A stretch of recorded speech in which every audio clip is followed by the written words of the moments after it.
Welcome to Fantasy Sports Daily with Kyle Elfrink and Ray Flowers, Monday through Friday at 11 a.m. Eastern Standard Time. Don't forget to use the promo code FSD20 for a 20% discount on the products over at fantasyguru.com.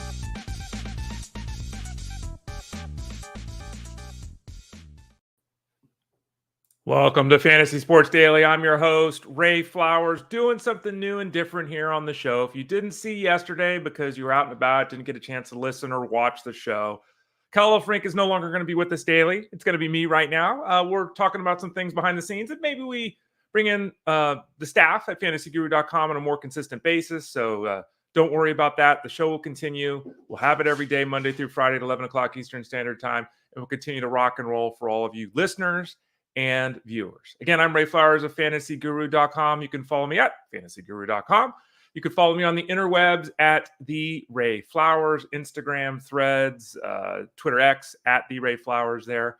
Before we dive into the show, and we're going to continue to do things the same way we did with Kyle's here. So again, if you missed it, Kyle's just taking a step back. He's doing some other things. We hope to have him as part of the festivities here at fantasyguru.com on a sporadic basis over the next couple of months. I'll be actually hosting drafts with him this Saturday for SiriusXM for covering the Tout Wars. So Kyle will still be around, just not on a daily basis here with us.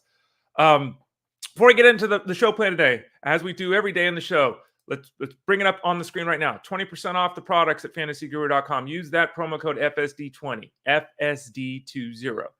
You can use that on the 2024 fantasy baseball product that goes from now through the regular season. So it's all the way up to the end of the year.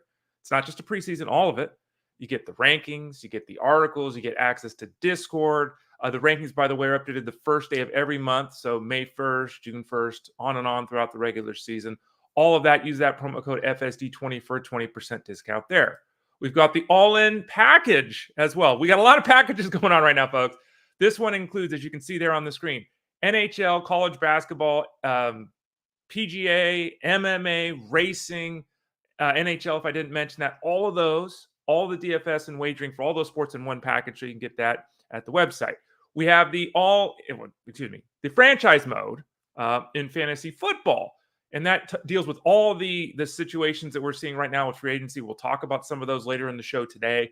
All the breakdowns there. We've also started our player profile series there for the college guys. I saw Brock Bowers went up yesterday, so that's included in the draft coverage if you get the franchise mode there. And then finally, March Madness Guide is available. That's separate than the group thing we were just talking about, right? Because we're talking about the postseason for college basketball. But this is $19.99. Get you access to everything for that, so you can check that out. And oh, by the way, I am also on with Justin Fensterman Monday through Thursday on Elite Sports Game Time. It's a live update show on SiriusXM Fantasy Sports Radio if you haven't seen it. We talk live in game, what's going on, what are the lines, what are the odds, are they changing? Are the bets that we placed at Fantasy Guru hitting or not? We do that Monday through Friday from 8 to 10 Eastern. Right now, it's a lot of hockey and basketball. Starting in a couple of weeks, we'll toss baseball in there, so we'll be able to follow it live. So make sure you check us out there. And the Elite Sports Show is on Monday through Friday from 3 to 6 p.m. Eastern Standard Time. So you actually get Fantasy Guru 5 hours out of the 7-hour afternoon block. From 3 to 6, Monday through Friday is the Elite Sports Show with Jeff Mans, and I'm on every Wednesday, meaning I will be on with him later today. So yes, on Wednesdays, I have 6 hours of talking. There is a lot of Ray Flowers. Though, according to my lady, I like talking. So apparently that's how she plays it. What are we going to talk about today on the show after that preamble? And I won't do that every day. I just wanted to lay it out since I'm here by myself for the first time without Kyle. We're going to do some news and notes here. A lot of pitching news that we'll hit on here. We've got updates kind of on Gerrit, Cole, Taj Bradley, Lucas Giolito.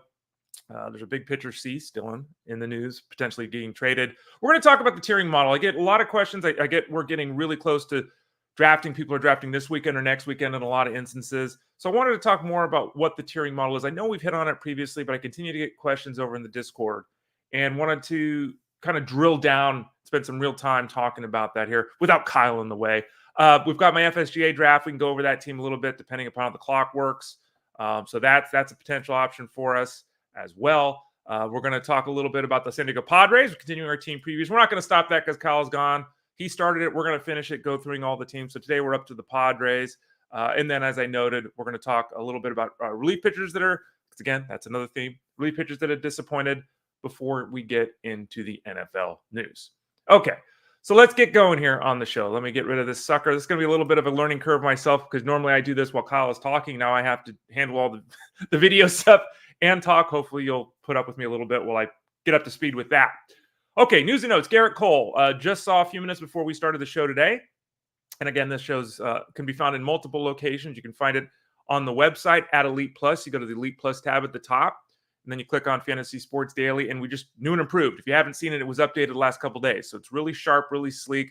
Boom, it's right there. We won't be posting the show as an article anymore because now it's just housed at the Elite Plus section. So just go to Elite Plus at the top, click on it. You can find all the shows we've done. You can also follow us on YouTube Live or at any point because it's stored there. YouTube.com/@Elite Plus Network. I think that's all the housekeeping. Gerrit Cole, we don't know. We don't know. The Yankees are saying it's not likely they're going to tell us what's going on today, which is reading between the lines, not good news. We're hearing that there's doctors are being consulted, and when you've got multiple doctors being consulted, as Kyle said yesterday, generally you don't like what the first doctor said, or you like what the first doctor said in the sense that you believe it, but you don't want to believe it. So you're asking other people if that makes sense. This is likely to be a significant situation with Gerrit Cole. And the significance can be anywhere from being shut down for a couple of weeks to rest to something more significant. We haven't heard surgical intervention or anything like that, but it has to be considered a possibility here. If you're drafting tonight, if you're drafting tomorrow, we don't have this information on Gerrit Cole. I mean, be very cautious with Gerrit Cole, even if you think you're getting a bargain on him. Let's pull up the rankings at fantasyguru.com. Where did I drop him to? I dropped him to 24th overall. I dropped him onto the third tier, and I don't feel really good about that. And this is something, and we updated the points rankings this week at fantasyguru.com. If you didn't see that, they were updated. You can find them on the site. And I noted this in those rankings. Gerrit Cole, we don't know. Is it going to be 2 weeks? Is he going to miss a start? Is he going to miss 2 months? Is he going to have surgery? We just don't know. So I dropped Cole to the 23rd overall spot in that third tier. Am I comfortable taking him there? I'm really not. I didn't want to. I initially thought of dropping him all the way down to like 38, and maybe I'll still do that depending upon what happens today. But the bottom line is you got to stay on top of this news with Gerrit Cole because we just don't know. Is it going to be a hiccup? Is it going to be something more significant? I'm leaning toward it being something more significant at this point. And as I said, when this news was breaking, because it broke when we were on the show the other day, this is another reason why I don't draft pitching early. Simply put, because this everyone is good until they're not. Everyone's an innings eater until they're not. These guys blow their arms out all the time. This will be a topic that I bring up on the Elite Sports Show, again, 3 to 6 Eastern on Sirius XM today with Jeff Mance. It's a topic I'm going to bring up. So if you want more of this discussion, you can listen to that show. But be cautious building with pitching. And the great Gerrit Cole, who was, I think, 1 or 2 on everyone's pitching board this year. His 2024 is very uncertain at the moment. Dylan Cease. And here's another issue that might lead you to think that the Cole situation is a little more significant, and it's something we brought up the other day. The Rangers and the Yankees appear to be the 2 front runners to get Dylan Cease, and there's a lot of building momentum that Dylan Cease is indeed going to be traded before the season even begins. So why would the Yankees be adding Dylan Cease at this point if they weren't concerned about Gerrit Cole for connecting dots, right? So that's definitely something, right? Dylan Cease, as we've talked about previously, he'll give you 170 innings. He'll strike out 200 guys, and then it's the ratios. How many guys does he walk? He was excellent a couple of years ago. Last year, he took a step back. You add the 2 years together, you kind of get a sense probably of what the expectations are with Dylan Cease. Innings and strikeouts are going to be there. The rest is a little bit up in the air with him. Taj Bradley, who was in the Breakout Pitcher of the Year article. If you haven't had a chance to read that, please do. Last year, our guy was Justin Steele. So, and the article talks about the players, the hits and misses over the years. We've done a pretty good job with some of these hits. Bradley wasn't the answer, but he was certainly in the article and heavily discussed there. He's got a pectoral issue. He said himself that he was very happy that his arm is okay. Like, it's not his elbow, it's not his shoulder. Okay. What we're hearing from the Rays, and again, this is an evolving story, is that Bradley is going to be shut down for 2 weeks, do nothing. And then they're going to ramp him up slowly. What that means is it's looking unlikely. He's certainly not making the opening day roster. but it's looking unlikely that he's going to be out there at any point in April throwing 6 innings. So we may just have to scale back and say, well, he's going to start on May 1st. Whether that's fair or not, we have to see how the recovery process goes and all of that. But again, he shut down for 2 weeks. Then they're talking about him building back up. So they're talking about this being a very slow, measured pace. A best case scenario is mid-April. Best case. How often do best cases occur? If I'm, drafting Bradley, I'm just throwing April in the toilet and starting on May 1st. And we've updated the rankings to show our expectations with Bradley missing that first month of the season over at the website fantasyguru.com. We've got an article coming out today. Patio Joe is kind of taking up the mantle I've written about Tommy John surgery for years. Patio Joe is going to be turning in an article. He actually did turn it in this morning to discuss Tommy John surgery. Which pitchers are coming back from it, what really is Tommy John surgery. And I bring that up because there's also going to be mention in the article about internal brace procedure. And I bring that up because Lucas Giolito, who hurt his elbow, underwent surgery.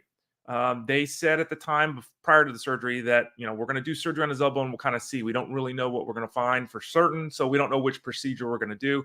Turns out he didn't need Tommy John surgery. He went with internal brace surgery. Still on the elbow, still a significant injury, still going to cost him 2024.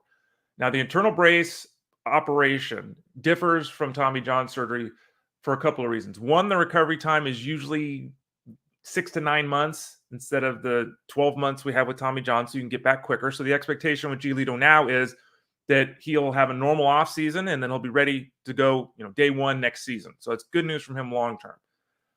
Why doesn't every pitcher do this if they hurt their elbow? There's a certain condition or conditions that have to be met in order to have the internal brace. It has to do with where the tear is, how involved the tear is. If it's a full UCL tear, you got to do Tommy John. If it's not, sometimes you can work around it. In the case of Giolito, he was fortunate. So the internal brace procedure was employed. And again, the big benefit there is the earlier return to the field, not this year, but early next season. In fact, opening day is a possibility for Giolito. So look for Patio Joe's article talking more about elbow surgery, if you will, and that UCL ligament later today at the site. Okay, let's talk about tiering. And there's an article there. You can see it at the bottom. It's at the website, fantasyguru.com. If you didn't know, use that promo code FSD20 to sign up if you haven't done it, folks. It's gonna be a blast all season long. A lot of people are, like I said at the top, a lot of people are doing drafts, and it's that time of year. So I wanted to dive more into this. Let me be very clear about there's the rankings, okay? So we've got points league rankings. We've got Souls rankings, which were updated today as well. The Souls rankings are updated right now, so go check that out if you're in the Souls league. We have category rankings. We have reliability grades, speed grades. We got all these ranking systems, okay? We've got the draft book, which again, I don't like, but people love it. The rankings page, the pitching and hitting rankings page are always updated. That's your go-to spot, okay? And people have asked me this too. On the rankings page, they're on the right side, I guess the right side, above the rankings on the right side, there's like CSV and print. So you can print out the rankings or download the rankings with the CSV into an Excel file. You can download the rankings right there. Okay. So please take advantage of that.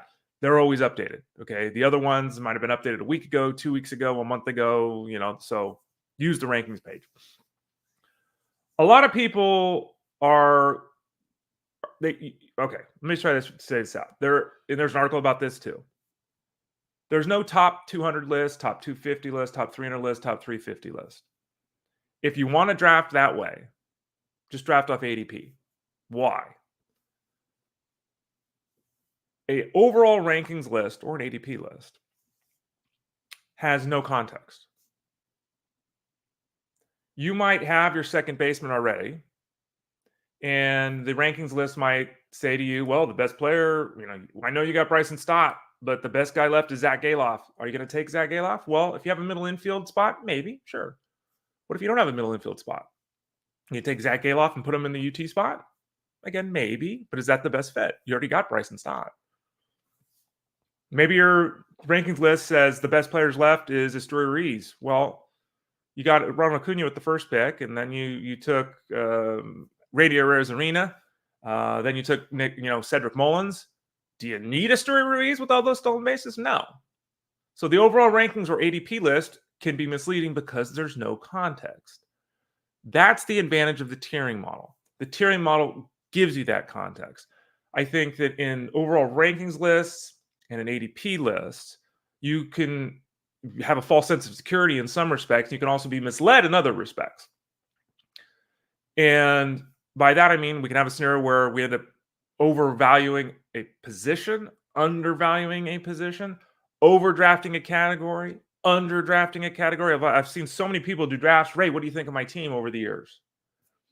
And it's like, this team is great. Your batting average, runs, all this, home runs. You look great. Where are your steals? Or, man, you got home runs, you got steals. That's great. Where's your batting average? Like every guy on your team's hitting 238. So remember, we don't need to win every category. And I've talked a lot about that with my drafts. My most recent one is the FSGA draft that's over at the site. It's free for everyone to read as I went through my squad. My goal, as an example, in the saves category is not to win the saves category. I'm not looking to get Camilo Duvall and Devin Williams on the draft. I want to finish in the middle of the pack with my saves category, right? I want to finish, if I'm in a 12-team league, I want to be in the 5 to 8 range. Feel that way when I walk away from the draft. I don't want to be in the 1 or 2 range.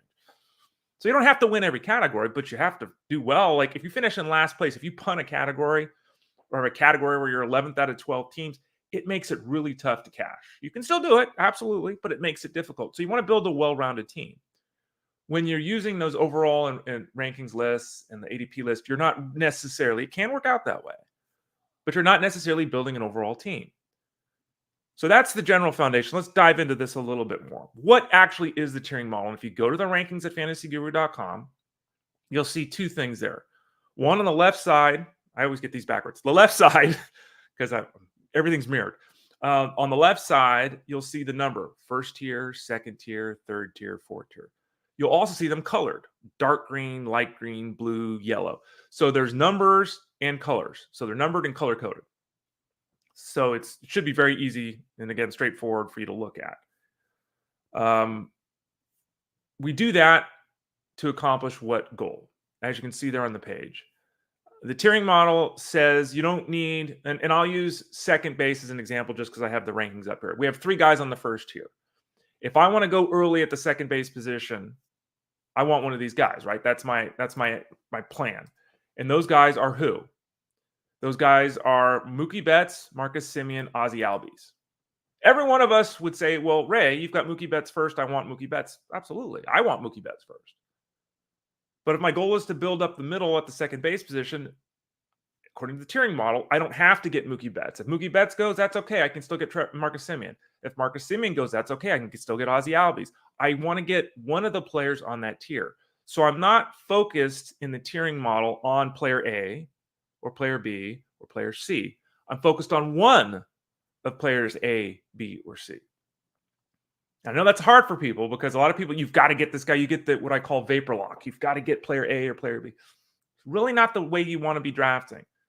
Because remember, when you're doing a snake draft, or even just a regular draft, if you go 1 to 12, 1 to 12, when you're not in an auction, when you're just in some type of draft, the only players you can select are the players after the first pick. That's the only one that's different. After the very first pick in the draft, all you can do is take the players that no one else takes. That's it. You might want to have Mookie Betts. Doesn't matter if you have the 9th pick. You're not getting Mookie Betts. It's not happening. He's going in those first 6 picks in every draft, right? So don't get overly focused on a player. Use the tiers to say, I want this level of player. I want this level of player. Let's talk about how we get to the tiers. The players on any tier, whether it's the 1st tier, 4th tier, 7th tier, whatever it is, they're grouped together for a variety of reasons. Marcus Semien is not going to hit 300. Mookie Betts could hit 300. Okay. Ozzie Albies is going to score 100 runs. Maybe the outlook for the other 2 guys, 120 runs. Okay. Maybe one of these guys steals 25 bases. Maybe they all steal 13 bases, right? It's not about this guy is better across the board, or that guy is better across the board, or this guy is worse across the board. It's about the idea. It's about this idea. 1, they're all likely to produce similar results. right? If we're using the dollar figures, one of them's a $37 player, one of them's a $35 player, one of them's a $34 player. They're basically producing at the same level. 2, there's usually a stability/risk factor built into that. All of Albie's, Simeon, and Betts have profiles of guys that are going to play 150 games, right? It's why at the outfield position, we don't have, guys like Aaron Judge and Yordan Alvarez on the first tier, even though they're absolute mashers. Can't trust those guys to play every day, right? So they're grouped together by their skills, and they're grouped together by their stability/risk. That is not to say, especially once we go down off the first tier, because at the first tier in any position, everyone's elite, right? That's not to say by the time we get down to the second or third level that we don't see very different skills. We might see one guy who's a 275 hitter, one guy's a 240 hitter. One guy who profiles to steal 20 bases, one guy who profiles to steal 6 bases. One guy who profiles to hit 28 home runs, another guy who profiles to hit 14 home runs. They might all be on the same tier. Because again, remember, we're looking at the overall production of the player, and we're factoring the stability/risk. Okay, so that's generally how we do it. And you can see that on the screen there. The tiering model allows you to look at position, the skills, the health outlook, and the playing time. So let's put it into practice. Putting it into practice, we do it this way. If you're looking at a top overall list or an ADP list that you're drafting off of, and again, back to the Stott Galoff example I gave earlier, do you need Zach Galoff if you have Bryson Stott? Again, maybe you need a middle infield spot. Maybe you like Galoff an awful lot. Maybe you think he's going to go 20-20. Maybe you're comfortable using him as your UT guy. Okay. But if we've already got our second baseman locked in, do we need a second baseman? What if we don't have a third baseman? Right? And what if we look at the tiering model and we say to ourselves, okay, Ray, I'm looking at the tiering model here, and your numbers can be different. You can obviously change your tiers. There are 10 third basemen that I trust. And only one of those guys is left. Right? There's 10 third basemen I have on the first 2 tiers. And there's only one of those left. Do I go grab that guy? Or do I grab Zach Galoff? Well, we've already got a second baseman. If there truly is only one guy left on that tier before it drops to the next tier that you're much less comfortable with, get the third baseman. Because you need that player to fill out your roster way more than you need the redundancy of a guy who can go 15-15 up the middle, right? So the tiering model also warns you when you're getting to a point at any point of the draft, at any position of the draft, gets to a point where you're starting to get nervous. If there are 5 guys left at third base and 2 guys left at second base on that tier, well, then get the second baseman, right? I mean, it can tell you, it can guide you, direct you as the right position to go. And I think it's important to also realize this, because what will happen is someone will say, well, Ray, you're telling me to take a guy who I've listed at $13 ahead of a guy you have listed at 15? That doesn't make any sense. Remember, we're trying to fill catcher, first base, second base, third base, shortstop, outfield, starting pitcher, relief pitcher. We're trying to fill all those positions. We're trying to fill categories, whether you're in a points league or whether you're in a 5x5 or 6x6, we're filling positions and categories. It's very involved. Are there instances where taking a $13 player ahead of a $15 player is better for you? Yeah, 100% that's the case. And that is difficult for some people to realize, but the tiering model helps you understand that. Because again, if there's only one guy left on that tier that you got to get, and there's 5 guys at the other position, you got to get that guy at that tier, even if he's a quote-unquote inferior player. Why? Because you need the category, because you need the position more. Okay? Winning the home run total by 30 over your competitors or 3, you still win the category and get the same point total. It doesn't matter. If you're in a points league, different. If you're in a roto league of some kind, 1 or 30, it's all the same. Okay? So that's kind of an overview. If anyone has questions about this, because there's an article at the website, I linked to the old podcast I did, I think it was last year. I wanted to update it here and kind of run through the thought process of this. If you have further questions, I'm going to point you to listen to this if you missed it. But I'm also willing in the Discord to have more discussions about this, because I think this is a hugely important piece of drafting for people. Whether you're a pro and this is your 23rd draft this year, whether it's the first one you did this year, whether you've been doing it for 23 years, whether you're coming to baseball from fantasy football for the first time in 2024, the tiering model really helps. It gives you confidence that you're making the right decisions. It helps point you in the directions that fit your team and needs better. And I straight up and I've said this for years now, it's just a better way. I truly believe this, just a better way to draft. And it also helps remove some concerns that you have. Okay. See, and here, and let me say this. We got a question right here from Doug Montgomery. What's the best way to keep up in draft? 1 minute to make up my mind with research. Any hints? Yeah, use the tiering model, Doug. Honestly. I can do a draft. We did a draft the other night for the FSGA while I was hosting the draft. I was hosting the draft. In the draft, we had a 45-second clock. And in the 29 rounds, I only made one bad pick. Okay. I do this every day. I'm totally different than most of you who aren't spending 12 hours a day looking at this stuff. 1 minute can seem very fast. So, and it depends. Everyone in your league could take 58 seconds to draft. Everyone in your league could be taking 22 seconds to draft. So it could even, and if you have pick 2 and you're doing a snake draft and you make a pick and then the guy makes 2 picks and then it's back to you, that's really fast, right? So, okay. I would honestly use the tiering model. I think, again, it's a great way to do it because it allows you quickly to look at second base and say, there's 2 guys left I like there. There's 5 guys I like at third base. I'm taking the second baseman. It allows you to say, well, there's 5 guys at second base. There's 2 guys at third base. I'm taking the third baseman. It allows you to quickly make those decisions because, again, we don't have to get Spencer Steer or Jace Young. We just have to get one of those 2, right? Because they're on the same tier. Now, maybe Spencer Steer is preferred because you think he's going to be a little bit better. Maybe he's preferred because of positional flexibility. Maybe you're preferring because he's healthy. Jung's got a little, he's a little beat up to start there. Okay. But again, it's not a definitive, he's so much better than we got to get one of those guys. So, Doug, I honestly would use the tiering model. I think it really is helpful to make those quick snap decisions because if you're sitting there and it's 50 seconds, 40 seconds, 30 seconds, what do I do? 2 guys here, 5 guys here, take the guy from the spot that has 2. It simplifies things. So I honestly think that's a good way to do it. Hopefully that made some sense for you, Doug. Great question, though.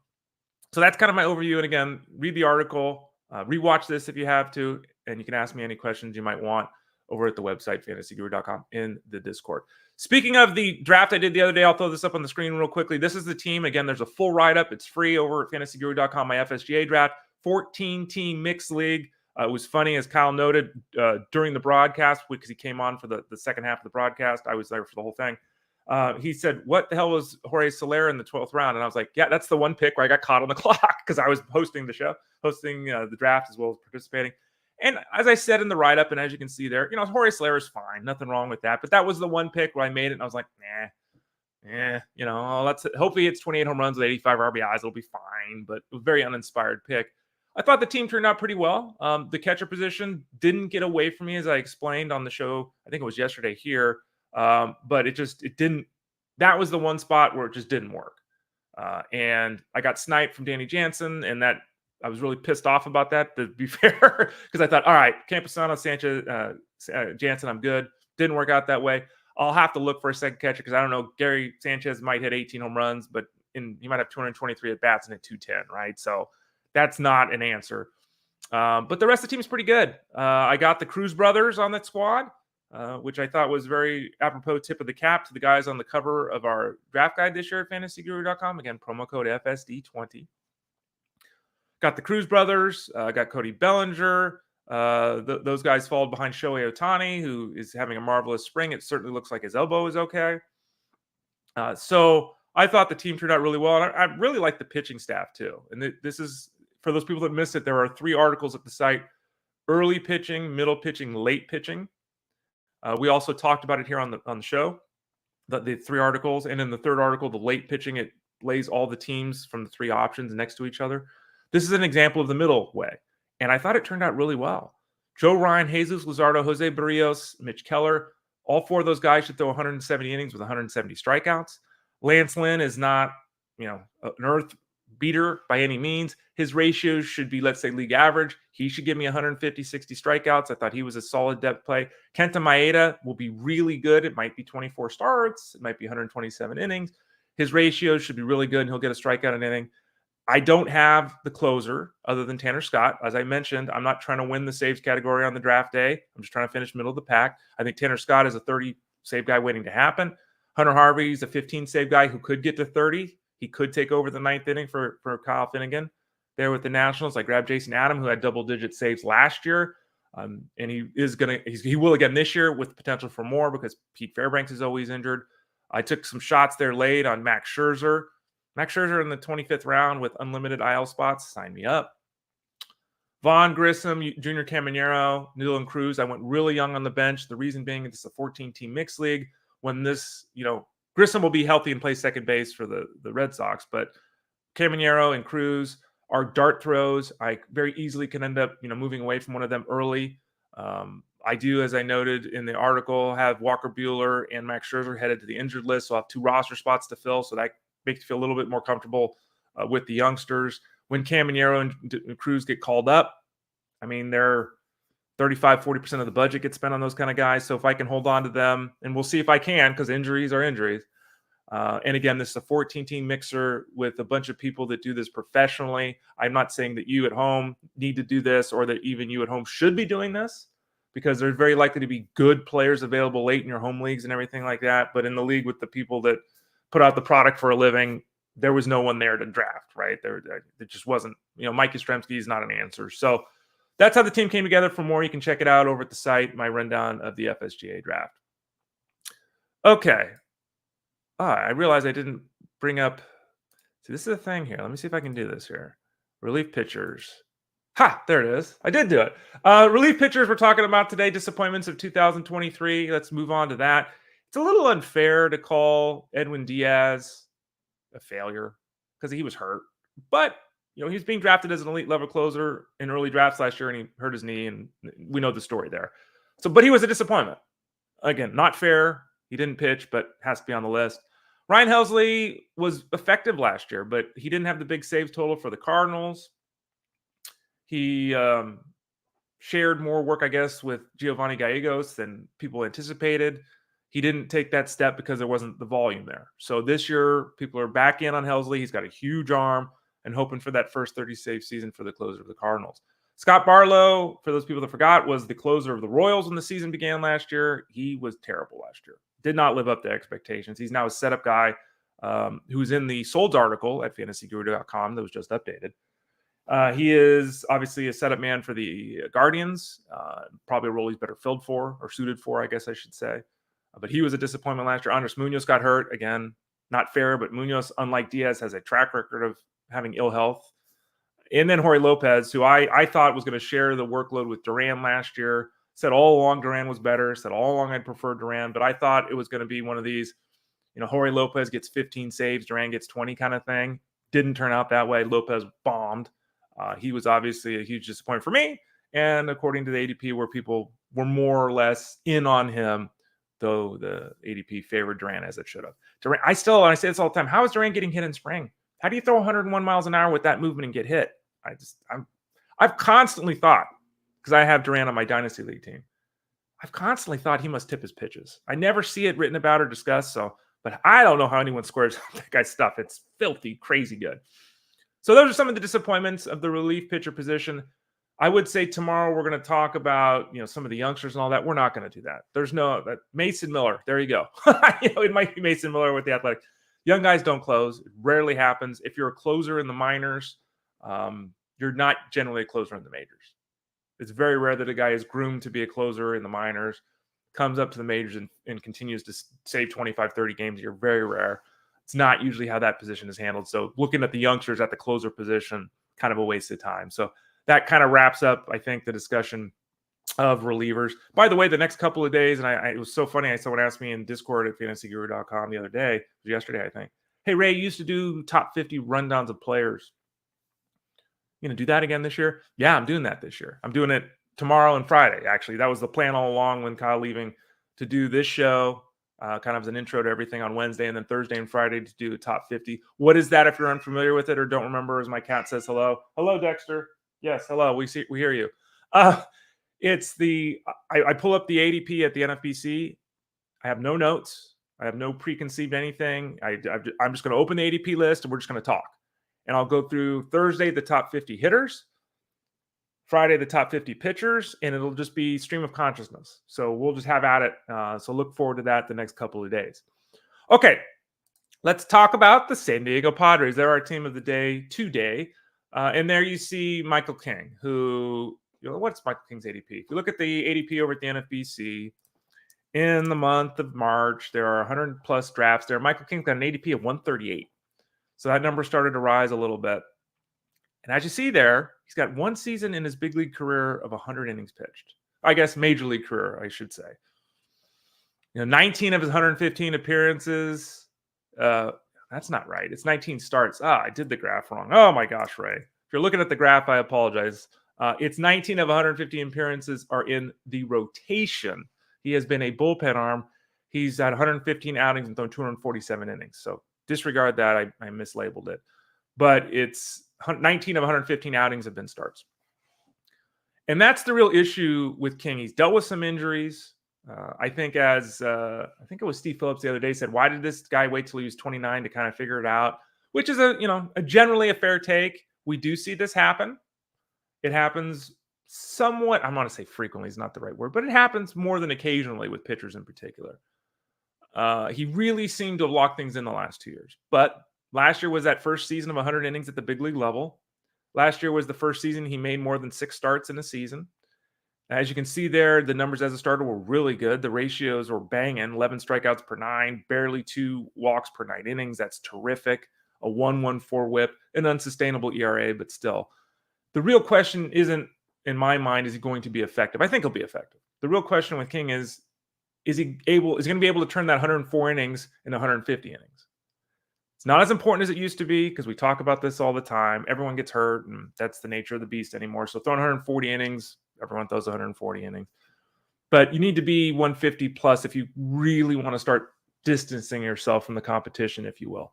Maybe King can't do that this year, which would be okay if his ERA is 3.5 and he's got a 1.15 whip and a strikeout an inning. No one's going to care. I think that he's got pretty impressive stuff. If you look at the projection models, some of the projection models are banana pants in love with Michael King.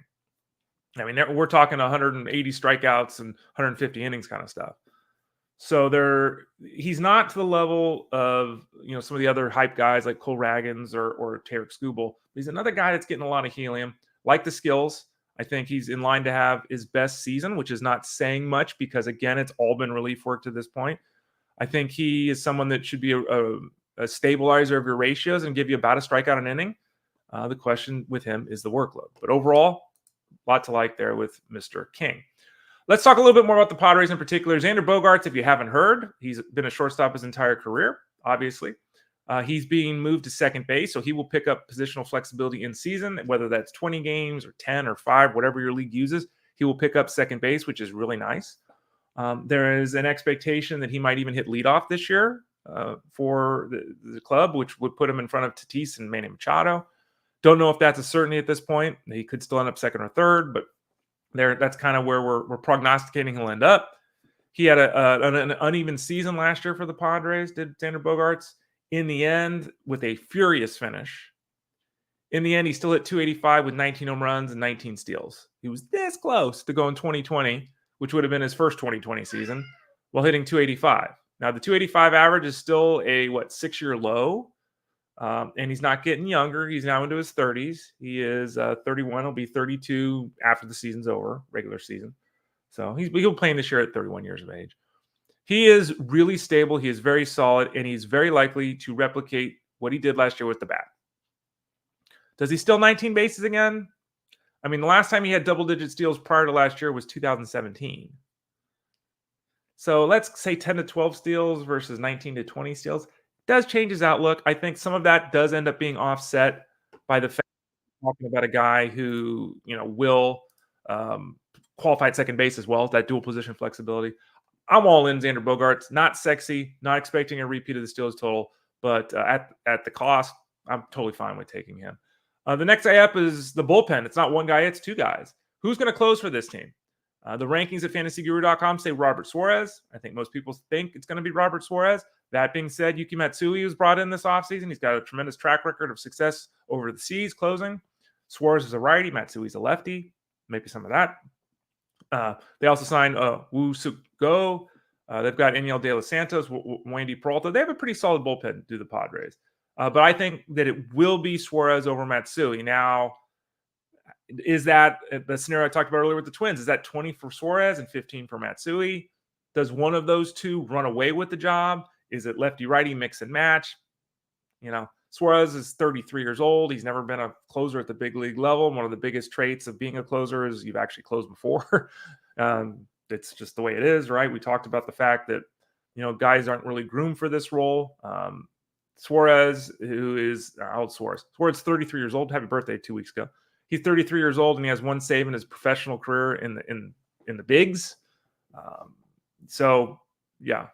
So Suarez is a good target if you're going to draft the way that I suggested drafting earlier, which is you get one closer and then try to finish in the middle of the pack. Suarez is an excellent second, I think, relief option because he certainly does profile as 20 saves this year with the potential for more, and he's a very skilled pitcher.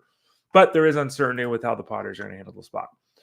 You might have seen this. You might not have seen this. Yesterday, the team came out and basically saying that Jackson Merrill, the shortstop Jackson Merrill, who I almost traded for in my Dynasty League the other day because I need shortstop depth. I need help up the middle. Well, if he's playing the outfield, I don't need outfield help. He's going to go to Korea with the Padres. They didn't say he's their starting center fielder. But clearly, if he's going to be with your team in week 1 of the season, isn't he your starting center fielder? So it's looking more and more likely, and it's not, again, 100%, but 90%, 95%. He's their center fielder. And that's interesting. Jackson Merrill will have shortstop eligibility in every league, I'm assuming. He should. If he starts playing the outfield, as it appears he will, because obviously he's not playing shortstop over Kim. He's not playing second base over Xander Bogaerts. He's not playing third base over Manny Machado. If he's in center field, now we're talking dual position eligibility. Merrill can hit. There is no doubt about that. He's torn it up in spring. He went shooting up the rankings yesterday in the outfield. We obviously didn't have him listed. I had him now listed in the outfield at fantasyguru.com. He's not eligible in the outfield, but I know the questions are going to come. Ray, where would you put him in the outfield? I put him in there just so everyone sees it. He's still a youngster. He's still 20 years old. Still got a lot to prove. He's on where's the bat at right now? Again, the spring numbers and early returns are good, but where's the bat at right now? How does he handle a position switch? Again, he can't even legally drink. When does he turn 21? Let's pull up his player profile real quick. He turns 21 almost a month and 5 days from now, something like that. But he's a bright future. I think his MLB pipeline ranking was 12th, something like that heading into the season. So he's one of the elite prospects in baseball, and it seems like the Padres are willing to let him be their starter in the outfield, which, you look at their bench, they've got, Jose Azocar. Okay, there's a real chance that Merrill runs and gets 500 plate appearances this year. So he's someone we're going to continue to monitor, and he's a sneaky pick right now before the information really gets circulated. So if you want to make him your last pick, like instead of Dylan Cruz, who's going to be down in the minors like I did the other night, instead of taking Paul Skeens because you don't know when he's going to be up, instead of taking James Wood because we don't know when he's going to be up, Jackson Merrill vaults to the top of rookie expectations at this point because it looks like he's going to be in the lineup. Finally, up and down. Our player that we're up is Luis Campusano, who's my catcher in the FSGA league that we talked about earlier. He's not going to hit 300 again, but he could hit 275, and he is not pricey on draft day. He is definitely someone that has a positive bat, as we talk about a lot. A lot of the catchers don't have batting average. They just don't. So getting a guy that can hit 275 is really intriguing. So he's my player that's up. My player that's down is Jake Cronenworth, just because, qualifies a couple of positions. Nice. He might hit second or third, depending on how this lineup works out. If that's the case, there's a little bit more interest. I think he's going to be better than he was last year. He's going to be in the lineup almost every day. He's got the contract for it. The way the team is made, he's going to do that. He's a 240 hitter with 20 home runs, right? Maybe he's a 250 hitter with 17 home runs. You know the deal with him. So he's not sexy. I think he's more of an in-season pickup in a mixed league because of his flexibility.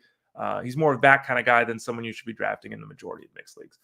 So that's the review of the Padres. You can see Tyson Ross there in the background behind me. My old school 2018 photos coming into play yet again. Don't forget, again, to get the baseball product at fantasyguru.com. Use that promo code FSD20. Click on the Join Now tab at the top right or the link below me, next to me, wherever you're viewing, listening to this. Again, you can always find it at the Elite Plus Network on the homepage at fantasyguru.com. You can find it on YouTube at youtube.com/@Elite Plus Network. It's the @ symbol, @Elite Plus Network. You can find us on Pandora, Spotify, Google Podcasts if it's still going. I think it's still going. Maybe it's not. Apple Podcasts. Basically, wherever you have a podcast, type in Fantasy Sports Daily. You can just listen to us that way as well. So there's many ways to check us out. Before we leave today, and again, remember tomorrow, top 50 hitters, Friday, top 50 pitchers. We'll review those guys for preparation for your drafts this weekend. Let's talk some football. News and notes here with football. And, everyone's talking about it. I'll be that person that piles on the obvious. Sometimes be careful what you ask for. Deontay Johnson is now a part of the Carolina Panthers. He'll move in there and catch passes from a youngster, Bryce Young. And I jokingly said, 190-pound quarterback to 190-pound receiver. There's a lot of metrics that say Deontay Johnson's a very good player. I think the eyeball test tells you the same thing. He also has problems catching the ball at times, but he's not a lead receiver. He's a complimentary guy. He can catch, 80-plus passes. We've seen him have big numbers in the reception total. Not a dynamic guy, not a field stretcher, not 6'3", 220, high-pointing footballs. It's a nice get for the Panthers. Does it drastically improve his fantasy outlook? Johnson, with the way the offense looked last year and the lack of improvement that Bryce Young showed last season, tough to get excited. Maybe it's 78 catches for, 990 yards and 5 touchdowns, right? But it's not sexy. So Deontay Johnson got his wish. He got traded and should have stayed in Pittsburgh because it would have been better catching passes from Russell Wilson. The Bears agreed to terms with Gerald Everett for 2 years, $12 million. They have Cole Kmet. I'm not really sure what – and a lot of people are saying this. What are the Bears doing? What are they doing? They haven't made a decision at the quarterback spot, it seems. Maybe they've made their decision and they're going to trade Justin Fields. Maybe they're going to trade the pick. Maybe they've made their decision and they're just trying to, get more of a return from whoever they're dealing with. But we don't know what the clarity is there. They went out and signed DeAndre Swift, which doesn't make any sense. They didn't need another running back.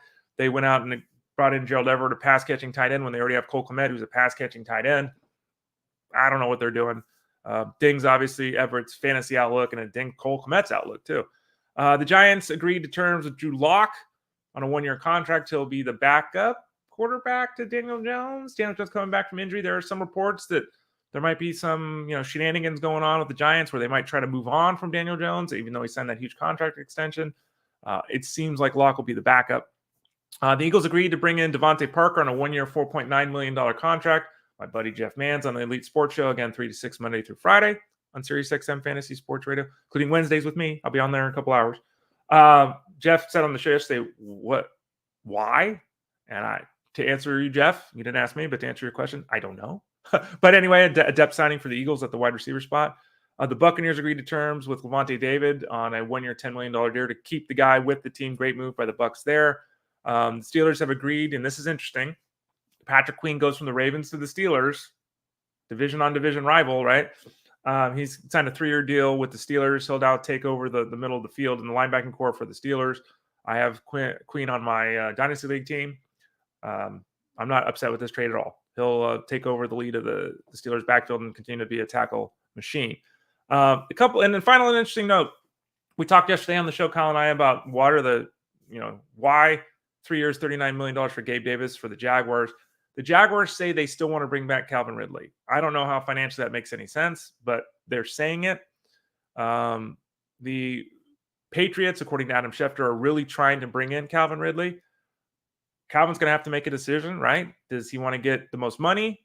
Does he want to, because if he goes to the Patriots, we don't know what the Patriots are doing on offense, right? He might get more money from the Patriots, but what's that going to look like? Is he going to be happy catching 3 passes a week? Is he going to be happy in an offense that sputters? Or is he going to go to a place with a better offense, maybe take a little less money? We'll see. But there are dominoes that have to fall. Does T. Higgins get traded? Calvin Ridley is the guy right now in the free agent market for the wide receiver position. He's the best guy left. Now he has to decide how he wants to play that out for 2024 moving forward. So that's kind of the wrap of the show today, folks. Most of these shows are probably going to be a little bit shorter since I don't want to ramble on forever, lose my voice, and bore you to death. So we won't probably be having any more than 1 hour, 15-minute shows. We'll probably keep it under an hour, maybe 45 minutes each day, something like that. I haven't locked this down definitively, but here's kind of a thought process into how the show is going to be moving forward. I'd like to have Justin Fenchman on every Tuesday at about 11:30 Eastern time to talk NBA. I'd like to have Fantasy Bosco on with us, Rich Mileto, on Fridays at about 11:30 to talk NASCAR. I'd like to have every Thursday have the crew come in to talk some football. So basically, we're going to try maybe 3 or 4 days a week out of the 5 to have one of the Fantasy Guru staff come on here, talk sports. Again, in an ideal world, it would be Tuesdays for basketball, Thursdays for football, Fridays for NASCAR. We'll try to maybe get in some hockey or some PGA, depending upon the availability of people, because in the morning it's tough to get everyone on. And those guests will start to appear about 30 minutes after the start of the show, about 11:30 Eastern time. So I'll probably go half hour solo and then 15 minutes with the guest. Kind of where we're at, kind of what we're thinking. So there it is. So go to fantasyguru.com, click that join now tab, use that promo code FSD20, sign up for the baseball product, sign up for the football product, sign up for the March Madness guide, sign up for the all-in package. All of those over there at the website. You get articles, you get videos, you get access to this show. Well, everyone gets access to the show, but you get access to this show. You get access to the Discord. You get access to, as Jeff Mann says, the largest active community in fantasy sports. So come join us at fantasyguru.com. We'd love to have you be a part of the team. I'm Ray Flowers. You can find my work, obviously, at fantasyguru.com. Points League rankings have been updated. The overall rankings have been updated. The Solds rankings were just updated. We're continuing our dive into the player profile series here moving forward. So check that out. Every day, a new article until the start of the season in baseball at fantasyguru.com. I'm Ray Flowers. This has been Fantasy Sports Daily, powered by fantasyguru.com.